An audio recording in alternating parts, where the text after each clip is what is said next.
আদিকাল থেকে মানিকগঞ্জের হরিরামপুর, দৌলতপুর ও শিবালয়ের চরাঞ্চলের মানুষের যাতায়াত ও পণ্য পরিবহনের একমাত্র ভরসা গ্রাম বাংলার ঘোড়ার গাড়ি।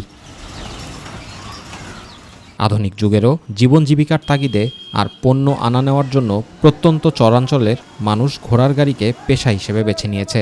এখনও যাত্রী ও পণ্য বহনের কাজে ব্যবহৃত হচ্ছে ঘোড়ার গাড়ি। আমাদের চাহিদা বেশি এদিকে ঘোড়ার গাড়ির, আবার ওই শস্য নিয়ে আসি হাটে, আবার অন্য মাল নিয়ে যাবো ভুসি টুসি। আমাকে এলাকার রাস্তাঘাট থেকে নদী ভাঙার লোক, আমরা তাই ঘোড়ার গাড়ি চালা মালটা আনি। অটো চলতোই না, এখন তাও কিছু চলে।